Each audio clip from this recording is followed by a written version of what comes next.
Good afternoon or good morning, depending on where you're at. This is Joel with Revv.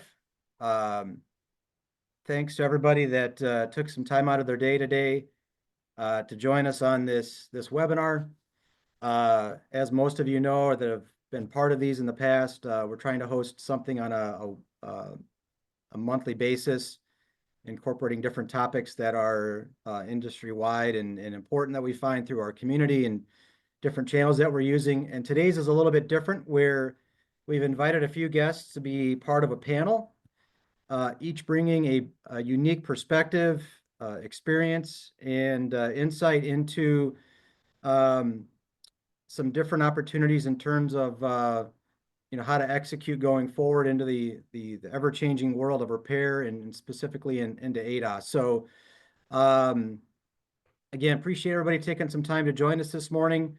And we've got a good sized audience that's going to be joining us today and everything. So without further ado, we'll go ahead and get started here. Some real quick housekeeping items. Um, if you can, please stay muted until the Q&A portion begins. We're going to try to get through this presentation with our panelists about 45 minutes and save the last 10 to 15 minutes for questions. So if you can save those until then, great. We will allow our guests to unmute at that time. If you do have any specific questions during the presentation, in your control panel on the Zoom, there should be a chat widget. You can enter questions in there. We will be monitoring those throughout the presentation, and we'll try to answer those as quickly as possible as we get into the Q&A as well. During the Q&A, if you do unmute yourself, have a question or a comment, and you're finished, please go back and put yourself back on mute. And again, also welcome to use that chat to engage with others in attendance and ask any questions during the Q&A. And most importantly, again, thank you for being here. So real quick, I wanted to take just a minute to introduce our panelists. Again, very esteemed guests that we've got with us today, really representing several different facets of the repair, collision, ADAS, and recruitment sides of the business. And again, extremely humbled that these gentlemen accepted the invitation to be part of this. And a couple of things it does is, number one, I don't have to talk the entire time. And I am by no means, as I always mention, an expert on any of this stuff. So greatly appreciative of these four gentlemen hopping on to join us today. So real quick, wanted to give a quick introduction to each. First off is Patrick Hopper. Patrick is the business manager for the Nitrous Group. He leads North American operations at Nitrous Group in headhunting. It's a headhunting firm that specializes in ADAS technicians, sales, and executive roles, and works with several companies across the U.S. Patrick is based out of the U.K., but primarily works again with U.S.-based companies. Some of you may have seen some of his posts on LinkedIn if you're connected with him. And again, very appreciative that Patrick took some time with us today to hop on. I think it's about 6 o'clock your time currently, Patrick? It's only 5 o'clock, so Only basically 5 o'clock. All right. basically morning. Almost the weekend for Patrick. Next is Andy Hipwell. Andy is the calibration manager for OEM Calibrations. OEM Calibrations is a sublet diagnostic programming and calibration vendor based in Omaha, Nebraska. Andy and his team cover several states throughout the Great Plains in the Midwest, providing services to several body shops. Andy brings 21 years of experience in the automotive industry, with really the last 4 focus being on the ADAS side, and again manages that team for OEM Calibrations, which has 12 locations again across the Great Plains and Midwest. Next is John Pachano. John is vice president and owner of Flower Hill Auto Body, based in New York, and also owns Collision Automotive Diagnostics, which is integrating ADAS services with their collision repair facility. John's been around the industry for a very long time and is a very strong advocate for ADAS education and collaborates with insurers to improve industry awareness and safety. So again, thank you to John for being with us today. And last but not least is Darren Sadowski. Darren is part of several different companies, but most importantly today is COO of National Calibrations and Diagnostics. Darren has been around the collision and repair industry since he was a teenager, and really brings that enthusiasm and knowledge that a lot of folks would love to have when it comes to understanding programming, diagnostics, calibrations, and so forth. National Calibrations is a equipment distributor based out of North Carolina, working with several shops across the country.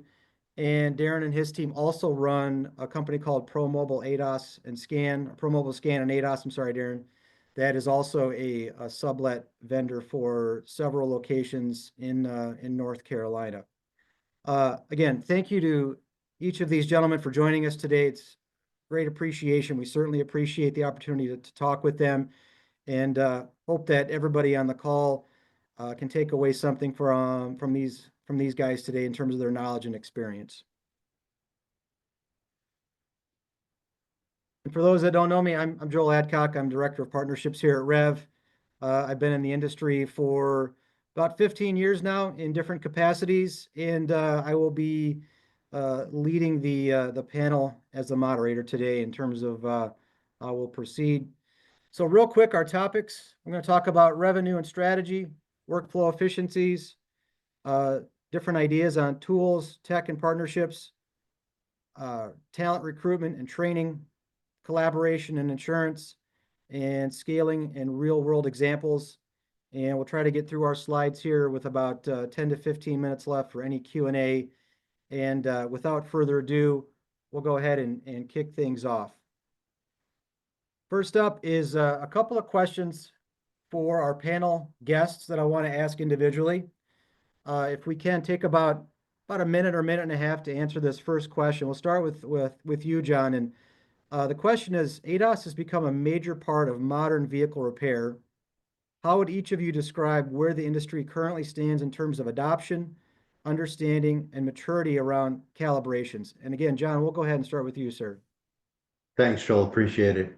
I'll start off with saying we're better off than we were, but we're not where we should be as far as industry adoption. It's something that at times feels like the industry is just walking in mud at a slow pace, and the shops as a general mass, and dealerships as well, really get their minds around what's required post repair, as far as ADAS calibrations go. So we've made some really significant traction, I would say, over the last 1 to 3 years with as an industry as a whole, but we are not even close to where we should be. I think still to this day, the vast majority of vehicles across the country that are being repaired post-repair are not getting the proper or the amount of calibrations needed post-repair. And as an industry, that's something that we really have to do better. And we just need to cover, just for the safety of our customers, cover the necessary calibrations post-repair. Awesome. Appreciate it. Darren, your thoughts, sir. I echo a lot of the same things that John just mentioned. There's been a real focus on ADAS within the industry within the last 2 to 3 years, but we have vehicles that are sometimes 10 or 20 years old that have systems equipped that very likely never even got touched if they were involved in a collision. So what we're seeing now is there's a lot more industry awareness about ADAS. And we're seeing more and more adoption starting to come to the industry. We are seeing a lot of manufacturers of equipment coming out with different systems to be able to calibrate these. But the understanding and the maturity of it, there's really still a big gap there, which is good news like we're talking about today. There's a lot of opportunities within the industry that not only can we improve, but there's some major streams of revenue that can be added to collision and automotive repair centers. Awesome. Patrick, your thoughts, sir. Yeah, thank you, Joel. I think the best way to describe it from a 10,000-foot perspective is slowly getting there. It's quite easy, I think, to get frustrated at setbacks that happen. In the news, certain parts of the industry affect certain agreements and things like that, and it becomes quite frustrating to the overall mission of ensuring that all vehicles are calibrated and everyone getting their vehicle back after a collision is driving a safe vehicle. But I think if you were to look 5 years ago, 10 years ago, we are miles, thousands of miles ahead. There are positive long-term trends, and I think there's cause for satisfaction with that. But I think the biggest thing is that we shouldn't get too comfortable, and we should always be striving to keep pushing that limit and making sure that this is at the forefront of discussion. Obviously, you mentioned that I am from abroad, the accent gives it away. The one thing that I'd say, it's very difficult to take a very global perspective, but the US leads the world in the how far along the market is in addressing this need. So there are really good things to be celebrated, but clearly a lot of work to do. Awesome. Thank you, sir. And last, Mr. Andy, your thoughts, sir.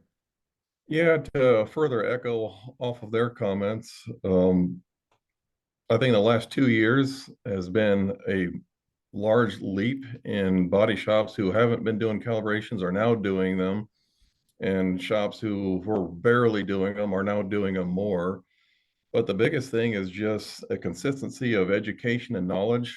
This isn't 100% solely from the collision industry, but it's also from the service industry. I do a lot of mystery shopping with dealers as well, and I'll just randomly call a dealership and talk to an advisor and just propose a situation saying, hey, I just just installed my windshield or had my windshield installed on my 2020 Toyota Camry. Does this need to be calibrated, yes or no? And I get every different answer out there. No, yes, maybe. And I get that same lack of knowledge in the collision industry as well, and on the insurance industries. So we just need a good education out there across all platforms, really, I think, to just elevate the industry as a whole. Makes perfect sense. Again, I think to echo the entire panel sentiment here and kind of coming from my perspective as well. When I started in the ADAS side back in 2021, 4 or 5 years ago, I would say it's leaps and bounds ahead of where it is from then, but we still got a long ways to go. There's no question about it. I think the overarching theme is that the education component is very, very key.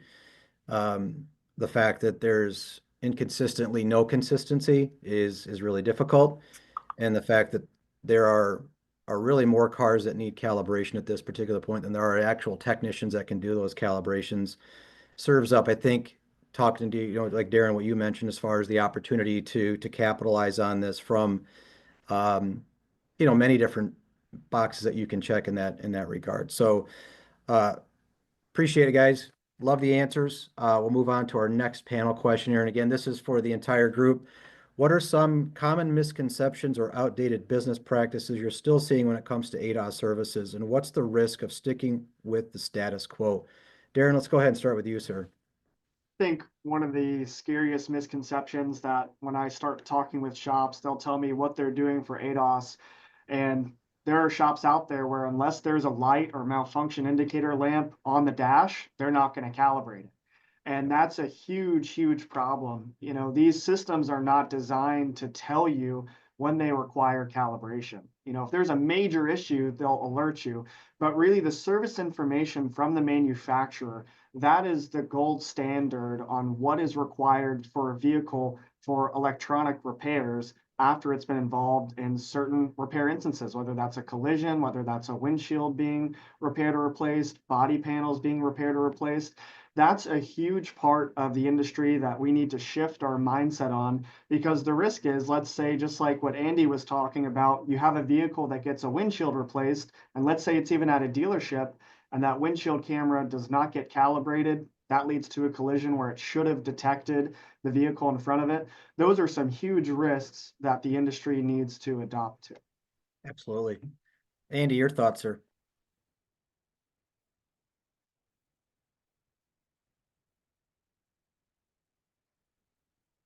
Oh, you might be muted. Oh, sorry about that. That's okay. That's okay.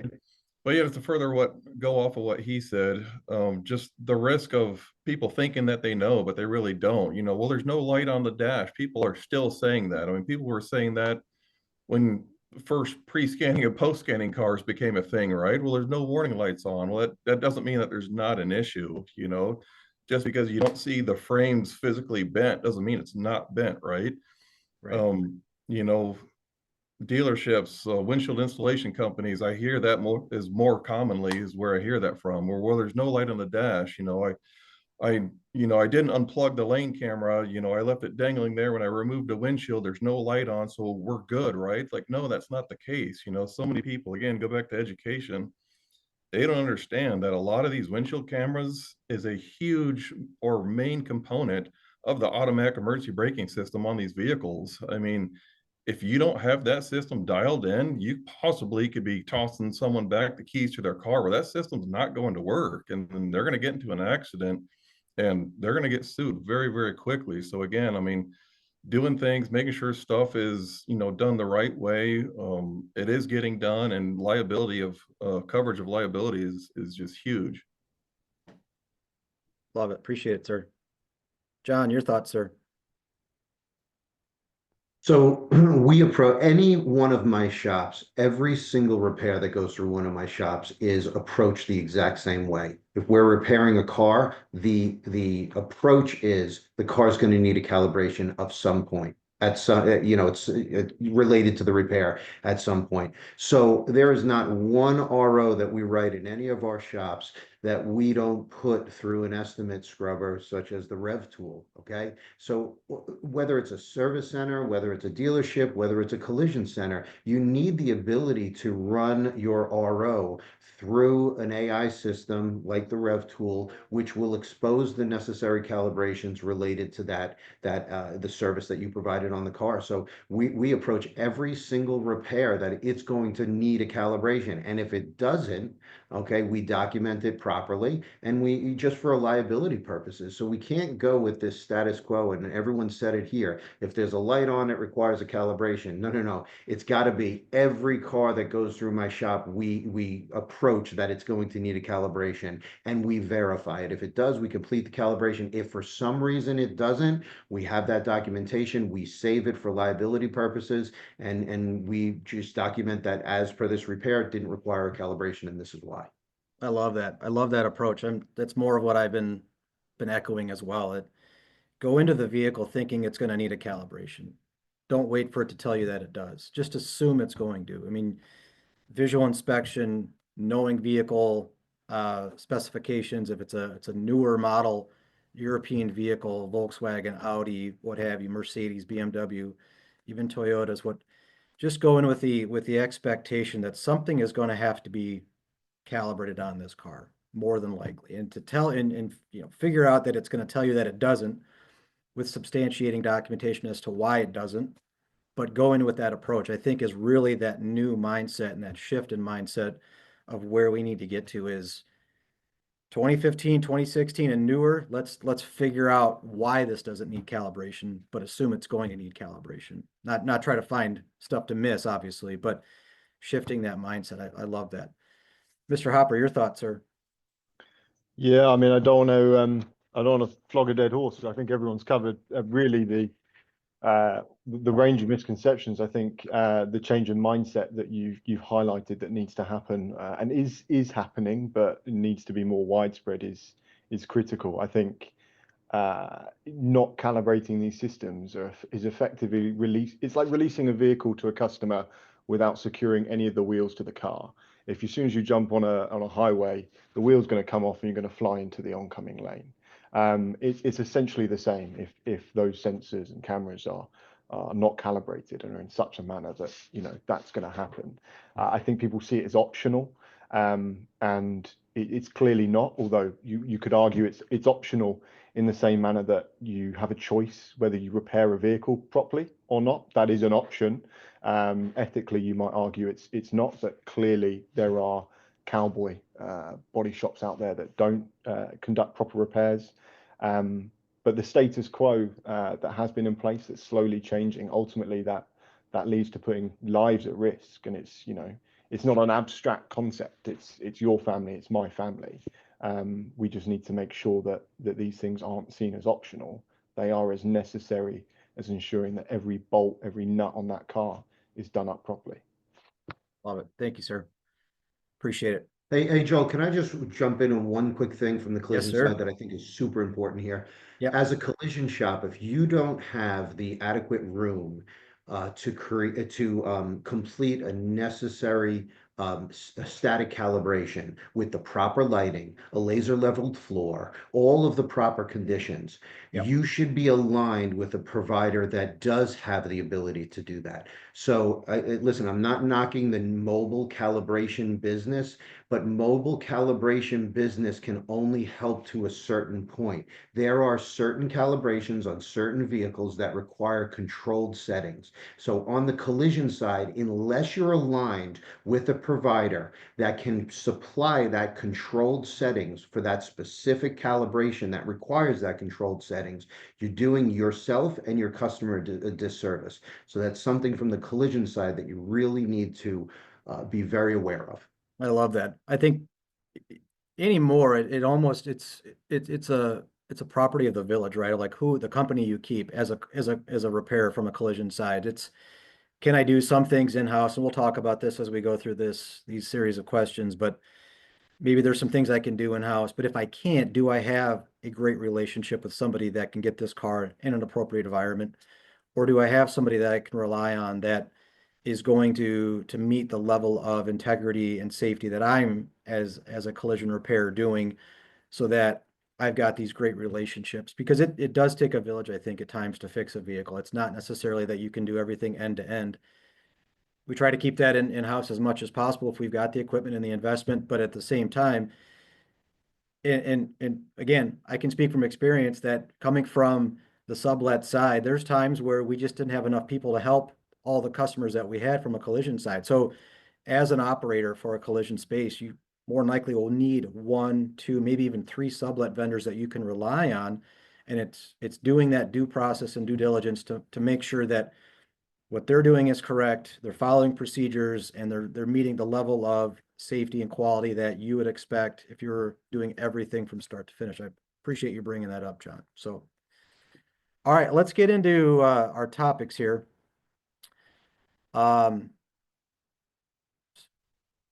First, first topic here is revenue and strategy, and this first set of questions we're going to point towards Andy and John. So the first question is, where are you seeing the most untapped revenue opportunities in ADAS right now? And Andy, let's start off with you, sir. So approaching it from the body shop's perspective, I guess first, if you're not doing calibrations at all, I mean, definitely start doing them. If you can do them in-house and you can buy the tooling, the equipment, the scanners, everything that you need to start doing them in-house. I mean, obviously you can capture some revenue right then and there.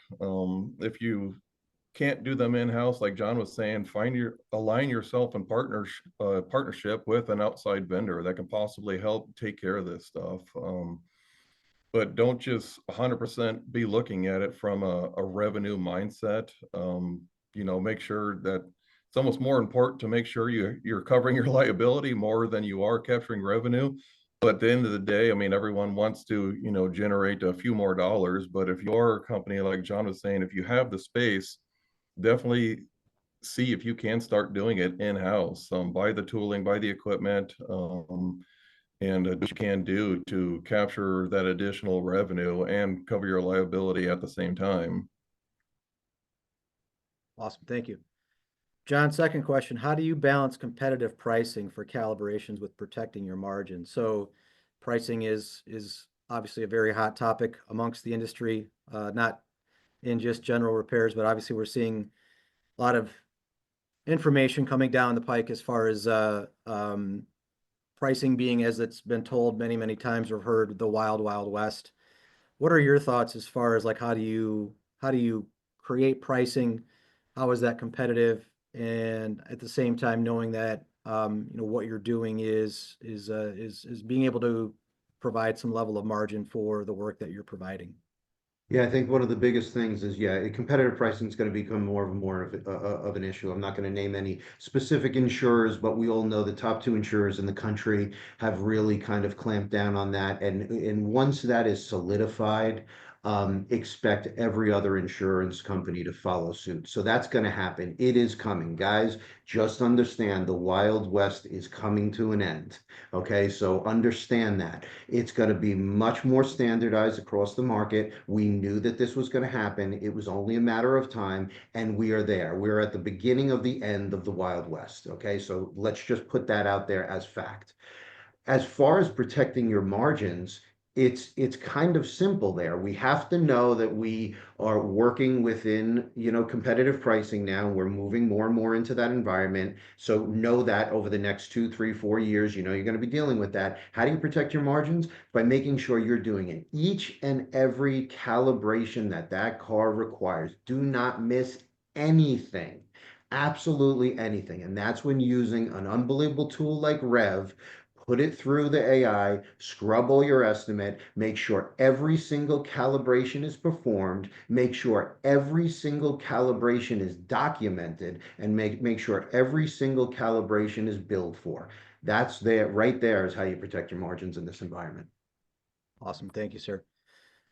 Darren, shifting gears a little bit from your perspective on the equipment side. So how are you helping shops or even calibration vendors or providers create profitable service models with your equipment? Sure. So I think one of the biggest values that we bring to customers is helping them capture these electronic repair revenue dollars. At the end of the day, these are legitimate electronic repairs that the manufacturer is mandating a requirement for. So when we look at an automotive repair shop, a collision center like we're talking about today, these aren't just extra dollars we're trying to grab from the insurer so we can add it to our margins, right? These are required operations. And like John said, we want to make sure that every single electronic repair that the manufacturer states needs to be done is performed on that vehicle. So the way we do that is we help them put in place standard operating procedures on scanning, diagnostics, identifying what electronic repairs need to be done, ensuring that the cycle time on a vehicle, if a vehicle needs calibration, ensure that within your cycle time on that car, do you have enough rental on there? Make sure that you have the calibration procedures and the necessary procedures added into that time. And then the other thing is ensuring that they have the right equipment, making sure that they have the equipment that meets their OEM certifications if they hold any, and allowing them to have the equipment that works effectively and can work efficiently within their environment so that they can do the repairs safely, accurately, and then also have everything in line with the OEM standards they need to meet. Love that. Appreciate it. Can you real briefly, if you could, you had developed a laptop that essentially houses all OEM platforms. Take a few seconds if you could and explain what that is. Sure. So we created the NCDS 360 laptop, and essentially what we saw was many shops had either different OEM requirements or needs for OEM software to work on the vehicles in their shops. And because of the way some of these programs conflict, they might have 5, 10, or more laptops with each manufacturer loaded on each laptop.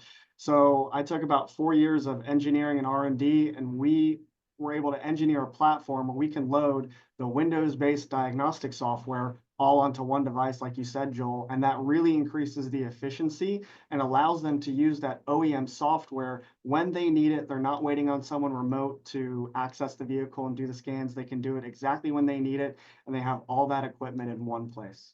Excellent.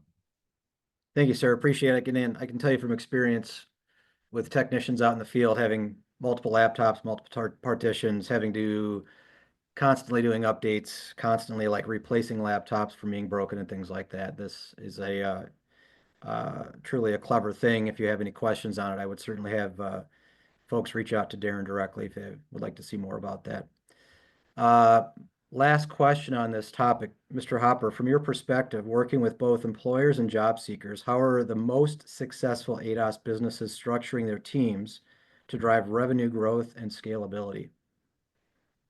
Yeah, I think this is an evolving, clearly an evolving picture. I think if you look back a couple of years, even 6 months, there was, and to a degree still is, a bit of a division in this part of the industry about whether you operate on a out of a brick and mortar, or you're fully mobile. Those were the two polar opposite positions and modes of operation. And kind of actually to go back to what John said earlier, mobile operations can be quite effective to a degree, but there are clearly calibrations that need to take place in a controlled environment. What I would say is certainly the trend that I've seen in terms of in the past year, 6 months to a year, in terms of increasing revenue and scaling operations, a lot of businesses that have been on either side of that fence have essentially enacted a hybrid model where they will capture additional business by operating on a mobile basis. I think someone also put in the chat that, market dependent, a lot of body shops really value the vehicle staying on site and not having to disappear to a brick and mortar calibration center.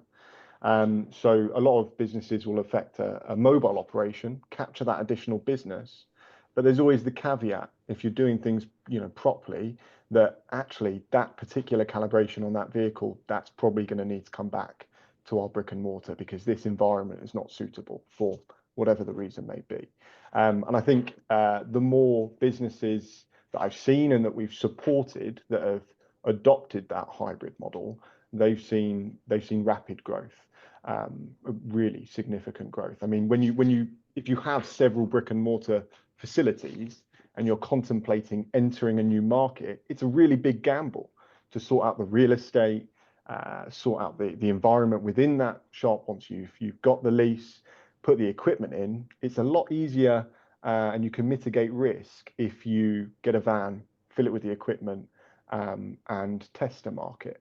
And if it becomes viable, then you put a brick and mortar there as well. Excellent. That would be the biggest thing we've seen.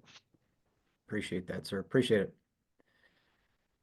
All right, so let's move on to workflow and efficiency. First question is to Mr. John. What are your biggest workflow inefficiencies when you first implemented in-house calibrations, and what did you do to overcome those, sir? Honestly, the biggest inefficiency that we were seeing was finding really just a viable platform that kind of worked for us. And that's why Revv was such a big step for us, because Revv was not only a tool that we can, pull reports from. We could build through it. It's a management tool, and it really helped to facilitate ease of transaction between my collision shop business and my diagnostics business.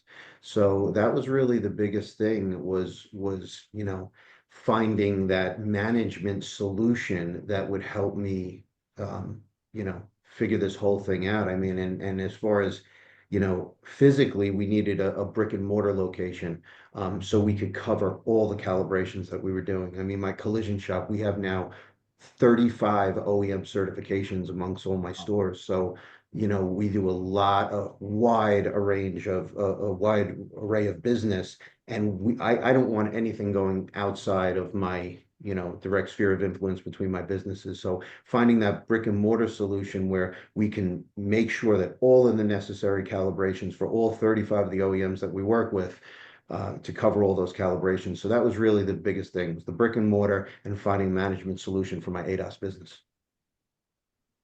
Love it. Thank you, sir. Andy, next question to you, sir. In terms of your teams, what's some of the best practices you guys have implemented to increase throughput and maintaining accuracy and safety?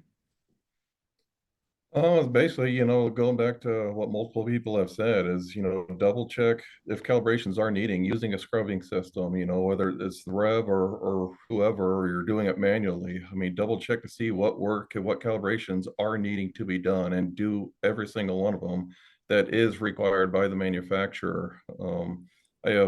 Our home base is out of Omaha, Nebraska, but we're across 5 or 6 states, but we have a tech help support team at our home base. So when our guys in the field possibly need some help or questioning something, or have a general question about a calibration, they can call back, and we can make sure that our tech help support guys are making sure that they are getting things done the right way and the things that they need to be done. and just furthering education, whether it be through ICAR or manufacturer training, whatever the case may be, is just consistent education with our technicians and companies. We have great relationship with engineers through manufacturers, so we kind of know what's coming at us before it's actually introduced to the market and everything. So just trying to stay involved with everything as much as possible. But the biggest thing is, like John said, don't ever let a car leave your shop without checking to see if a calibration needs to be done, a module programming needs to be done. I mean, all those things. I mean, you have to check every single one of them through some sort of a scrubbing system. Appreciate it. Darren, next question to you is, how can the right tools and software reduce cycle time and improve workflows? Having the right tools and software, especially on the advancements on these vehicles, is becoming crucial. We utilize a lot of the OEM software, and we see that with the brand new vehicles that are out in the market, sometimes we'll be working on a vehicle. It might be transport damage. It could just be unlucky that it happened so soon. But some of the cars we're working on might have less than 1,000 miles. They're this model year or the next model year. So a lot of times what we're seeing is that having the OEM software available to be able to access, not only to actuate the calibration functions, but also perform any diagnostics and programming for modules that are required. That's been huge for us. Having the right tools, especially when it comes to the software side of the calibration business, is a huge part of it. There are many excellent aftermarket tools in the industry, but adding that OEM software is a crucial piece that we've found is necessary for fixing vehicles efficiently.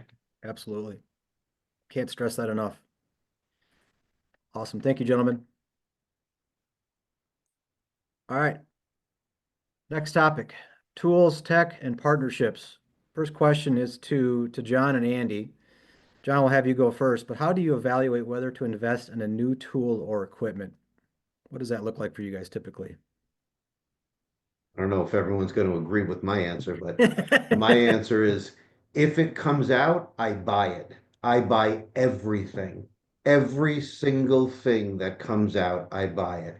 We have, of course, a couple of, we run an auto platform. We run the Jim Beam platform, the TruePoint. We have OEM stuff. So, no matter what platform we're running, if a piece of equipment comes out, we buy it. We do not want any gaps in our calibration business whatsoever. So listen, at times that becomes a bit expensive, but I must say that over time, it has really, really paid off for us.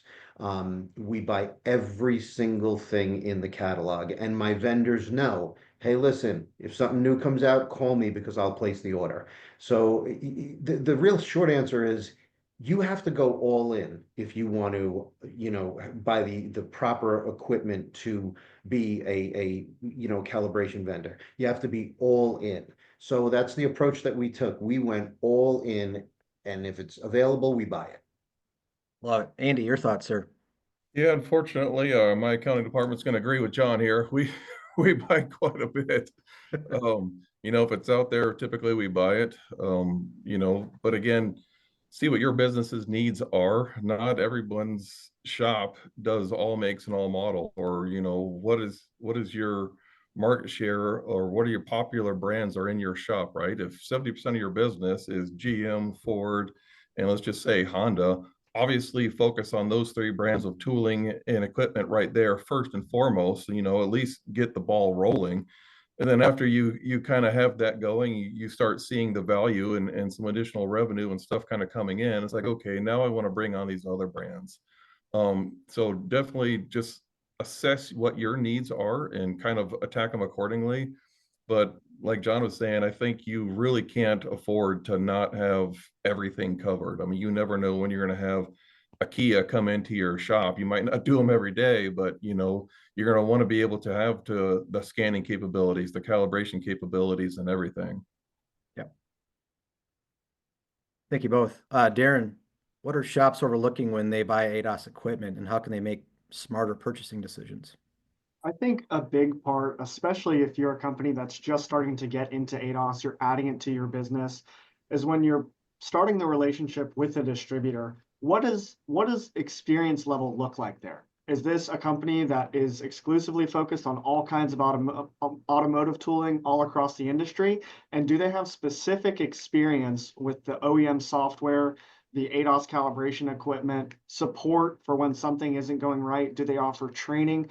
Those are really the keys for me, is do they have support and do they offer training? You can have the greatest equipment in the world, but if you do not have the training on how to utilize that equipment effectively and the support for when you're running into an issue that you can't diagnose, it's not going to do you any good. I think that is the top of mind any purchaser in the ADAS industry should have right now. Excellent. Yeah, I can, again, speaking from what I've saw from my experience, I walked into quite a few shops back in my day, and there'd be a pallet full of equipment sitting in a corner, and nobody knows how to turn it on or take it out of the boxes to get it set up and move it forward in a way that can effectively use to help calibrate vehicles. So if you are investigating equipment, and I agree with John and Andy, keep your options open. Look at all the variables. There is a ton of equipment out on the market, but make sure that when you do purchase something, it comes with an opportunity to work with that distributor to help get it set up, do some training and some additional post-sale support, which I think is really, really critical and key. So Hey, again, Joel, appreciate it, gentlemen. I'm just Yes. gonna say something on that. I know this wasn't my question, but I'm gonna butt No, in.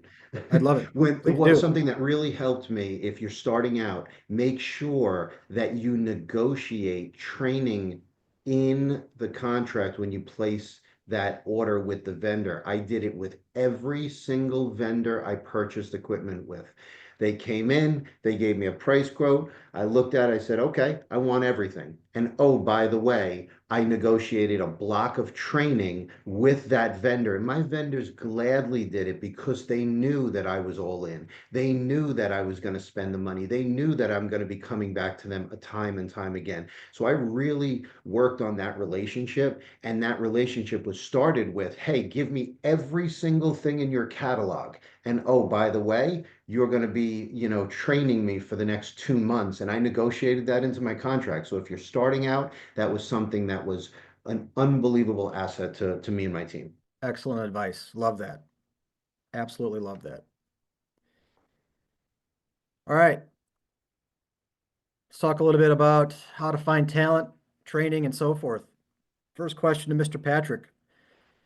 What makes someone a strong ADAS calibration technician, and what's some of the traits that are most in demand currently? Yeah, you could have asked it how to find a unicorn. I don't want to throw you a hard one. Yeah, I appreciate it. Look, it depends. I think it goes back to what the gentleman was saying in terms of the equipment you buy. It depends on your market. I mean, we could take the easiest example and say you do everything. It would be the hardest example for me if one of my clients said, I want someone that can do everything. But I think given the way the industry is moving, the direction that you're going, you want to future-proof your operations, you need to be looking for techs that have a wide range of experience with OEMs across the board. Now, I would potentially be biased. I don't think it's unreasonable and say that if the experience is heavier on the European side, the likelihood is that they're going to be able to handle the domestics and the Asians a bit better. But you need a wide range of experience. And that's not just you've worked on the cars, but you need to be able to program using the software. You need to have had proper hands-on experience.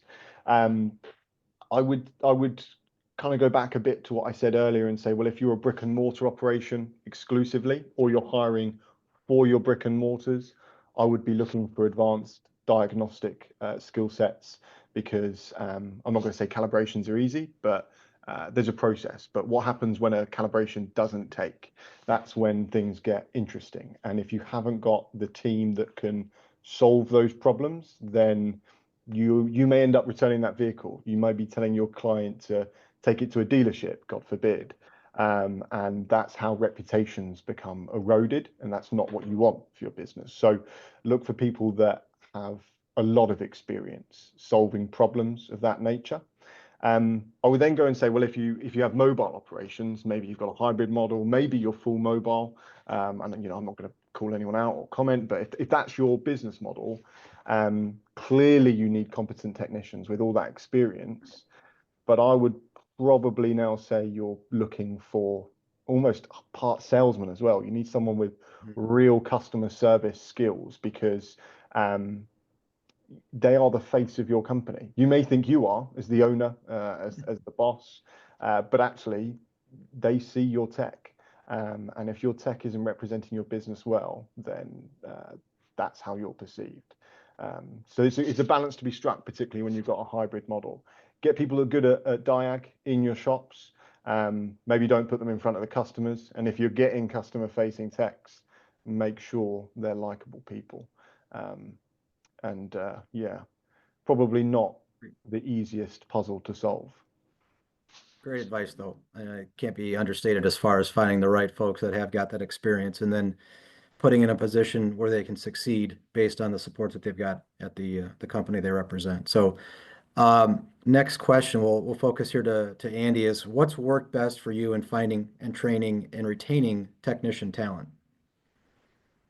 Well, finding help for anything nowadays is definitely becoming more and more of a challenge, but having those relationships with just other shops, dealerships, referrals, I mean, you name it, all that tremendously helps.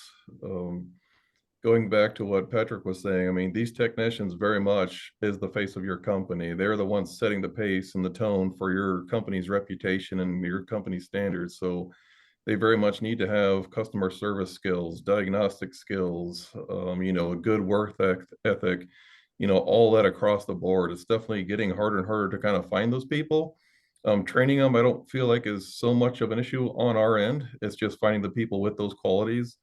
We are seeing somewhat of a little bit of a trend of experienced dealership technicians kind of just getting done with that technician lifestyle in the dealership aspect, and are looking to leave and to find something new. And I'm seeing a number of those dealership technicians kind of gravitating to this style of services that are out there now. So being able to find those technicians and capitalize on those technicians is becoming more and more of a thing as well.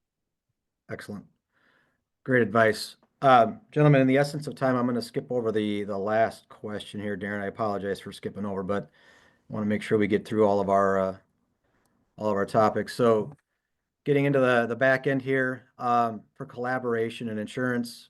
Again, I think it's very well known at this particular juncture that there's a lot of noise going on, without naming any specific names, and we'll leave that to be. But I know, John, you've got kind of a unique approach on collaborating with insurance companies. The question here being, how do you foster collaboration between your estimators, repair planners, and your techs to really make sure nothing gets missed on these vehicles? Yeah, I mean, listen, it's just making sure that first of all, your repair plans are 100%. Every single thing that you're doing on the car is being billed out on that repair plan.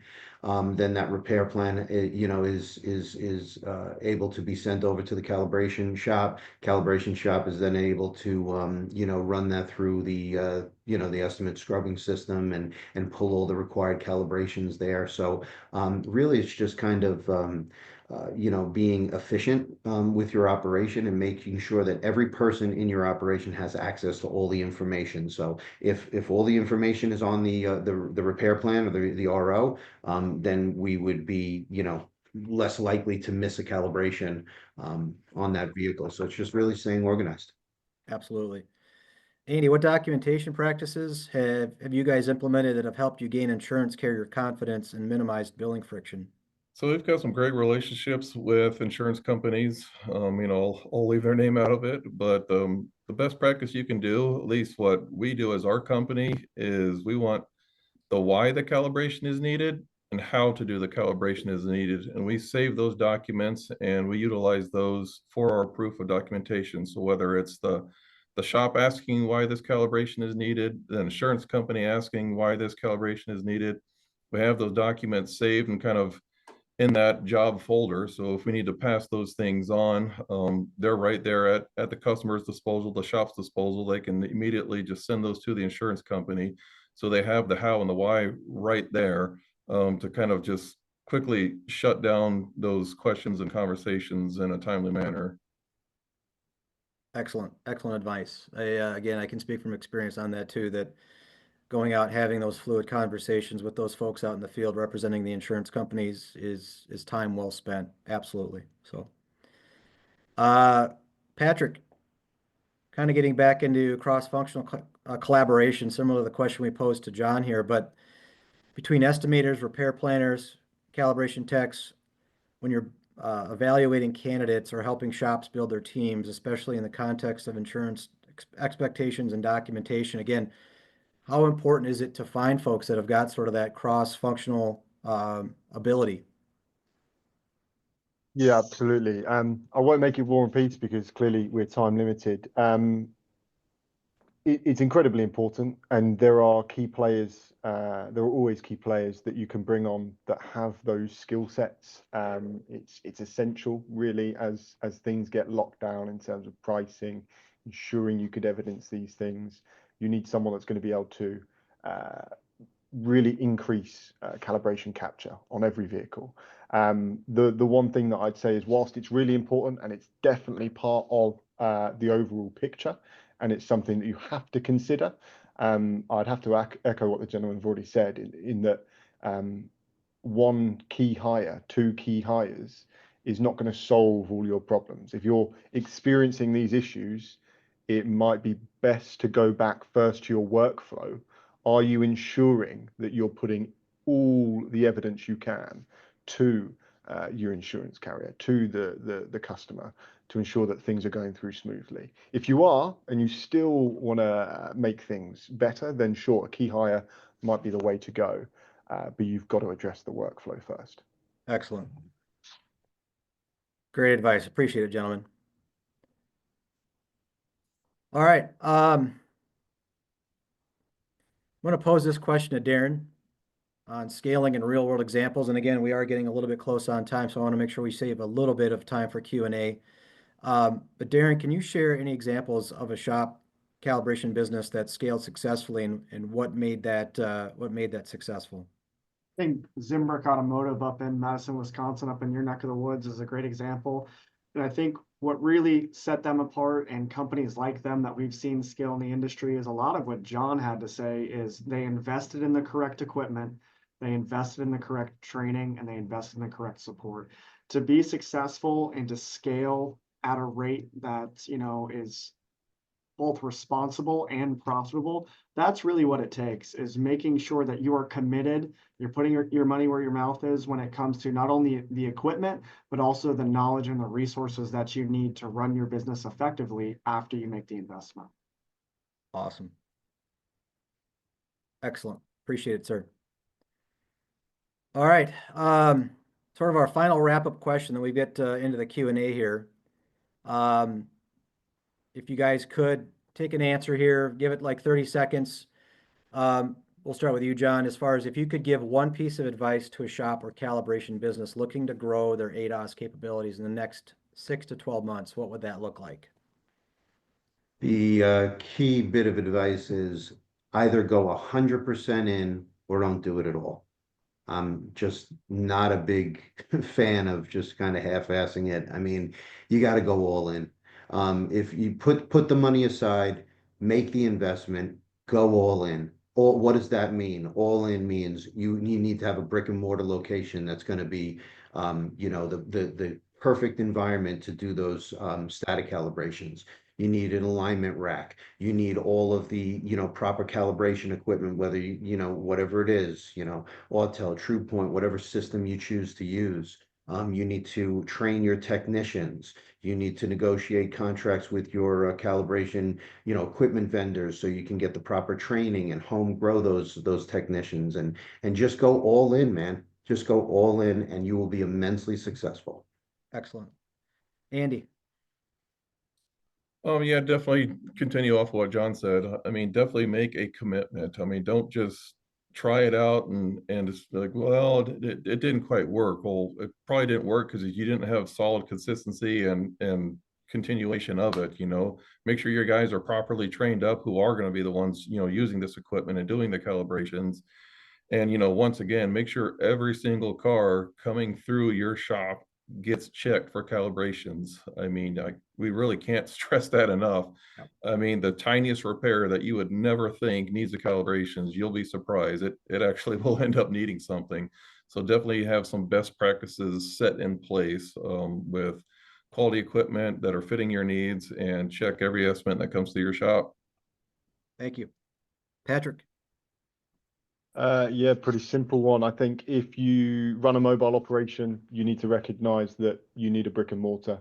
It's not optional. There are calibrations you can't do fully mobile.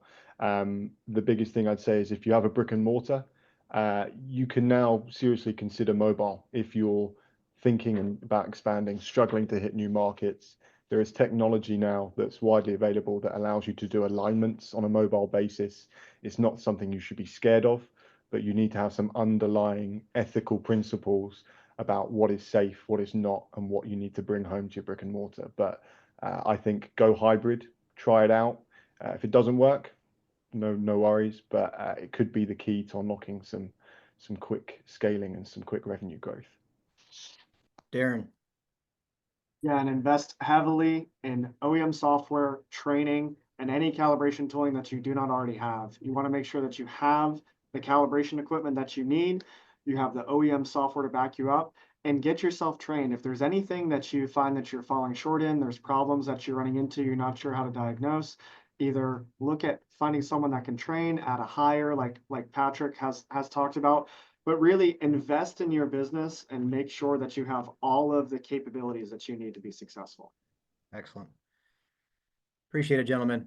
Again, I want to say thank you to all of you for participating in this. I know I learned some things today, absolutely invaluable information. I wish we had all day to talk because I'm sure we could, but I know we've got jobs to do. So I want to say thank you to our panelists, John, Andy, Patrick, Darren, very much appreciated. Can't say enough. Thank you. For those on the call, we've got a couple of minutes here. I just want to make mention of our next webinar. We'll be posting dates on in the community. It'll be around best practices and common pitfalls and how to manage those things. So let's get into Q&A. We do have one question that did come through. This is really maybe for the panel and maybe specifically for John, which John, I know you got kind of a hard stop here, but I'd love to get your thoughts real quick. The question is, how would you respond to a shop owner who is skeptical about the profitability of ADAS calibration services due to the perceived complexity and cost?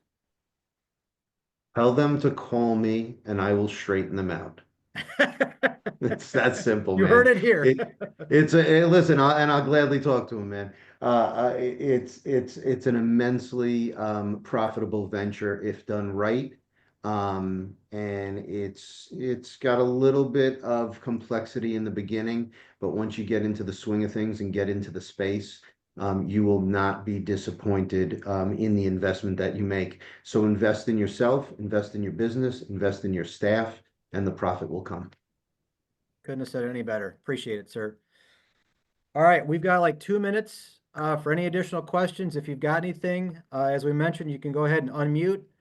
I'll check the QA section here and see if anything comes through. If not, we'll give it a couple of minutes here. But again, truly invaluable information. If you have any questions, feel free to reach out directly to me if you want to talk to any of these gentlemen specifically. Again, feel free to reach out to me. Be happy to put you in touch with them. Again, John from Flower Hill Auto Body, Andy from OEM Calibrations, Patrick from the Nitrous Group, and Darren from National Calibrations and Diagnostics. Let's see if we've got anything here. With that, I don't see any other questions coming through. We'll go ahead and any coffee post-webinar. We'll go ahead and wrap this up. Again, thank you to everybody for participating. We had a great audience. Thank you to our panelists. And again, if you haven't joined the community and been part of that, feel free to go out and join that. We will host additional events, additional webinars. We're going to be launching a podcast as well. And again, appreciates everybody's opportunity to join us on a Friday here, and we'll let you all get back to your days. Thank you guys. Really appreciate it.